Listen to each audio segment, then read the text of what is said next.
बड़ी खबर है, चंडीगढ़ के मेयर ने इस्तीफा दे दिया है। आपको बता दें कि मनोज सोनकर ने मेयर पद से इस्तीफा दिया है और चंडीगढ़ में मेयर चुनाव पर विवाद भी हुआ था, आपको याद है। और मेयर चुनाव विवाद पर कल सुप्रीम कोर्ट में सुनवाई भी होनी है। आम आदमी पार्टी कांग्रेस ने धांधली के आरोप लगाए थे और आपको बता दें कि चंडीगढ़ के मेयर मनोज सोनकर का इस्तीफा हुआ है। ये बड़ी जानकारी सामने आ रही है इस वक्त, ऐसे समय में कि जब कल ही सुप्रीम कोर्ट में इस मामले में सुनवाई है। इसको आम आदमी पार्टी की तरफ से चैलेंज किया गया था।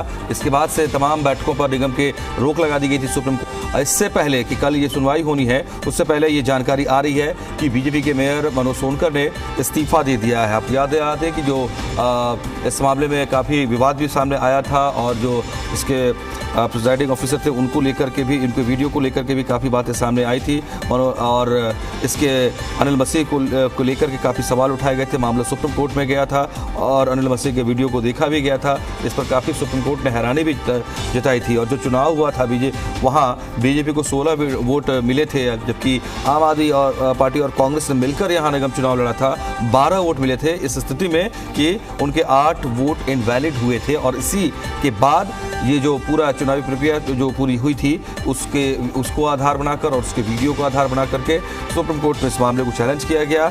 और अब ये जानकारी आ रही है कि बीजेपी की तरफ से जो मनोज सोनकर मेयर बने थे उन्होंने इस्तीफा दे दिया है। तो ये बड़ी खबर इस वक्त चंडीगढ़ निगम चुनाव पर सामने आ रही है। आपको याद दिला दें कि आम आदमी पार्टी और कांग्रेस ने मिलकर चुनाव लड़ा था और यहाँ जीत का दावा भी किया था।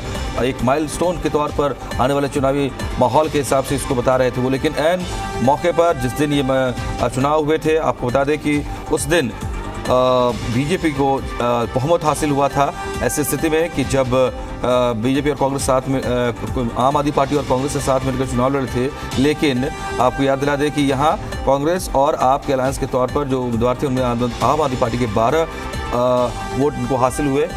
और ये स्थिति तब रही क्योंकि ये 8 वोट जो थे यहाँ पर इनवैलिड कर दिए गए थे और इसके आधार पर 12 वोट इनके यानी ये पीछे रहे और बीजेपी को वहाँ 16 वोट मिले थे क्योंकि उनके अपने 14 वो निगम पार्षद और क्योंकि सांसद का भी काउंट किया जाता है तो किरण का भी वोट काउंट हुआ और श्रोमणी अकाली दल की तरफ से भी इन्हें समर्थन हासिल था। इस आधार पर उनके पास 16 वोट हुए थे, यानी वो बहुमत में थे, इसलिए उनको जीत मिली थी। और इसके बाद वहाँ बीजेपी की तरफ से मनोज सोनकर जो कि मेयर बने थे उनके बारे में ये खबर मिल रही है कि उन्होंने अपने मेयर पद से इस्तीफा दे दिया है। तो ये बड़ी खबर इस वक्त सामने आ रही है, जबकि आम आदमी पार्टी और कांग्रेस का ये दावा था पहले से, चुनाव के पहले भी, कि हमारे पास 20 की संख्या बल, हमारे 20 का संख्या बल है हमारे पास और इसमें हम ज़रूर जीतेंगे। जबकि बहुमत के लिए चंडीगढ़ में चुनाव की जीत के लिए 18 पार्षदों की ज़रूरत थी, लेकिन आरोप लगाया आम आदमी पार्टी ने कि इस मामले में गड़बड़ी की गई है।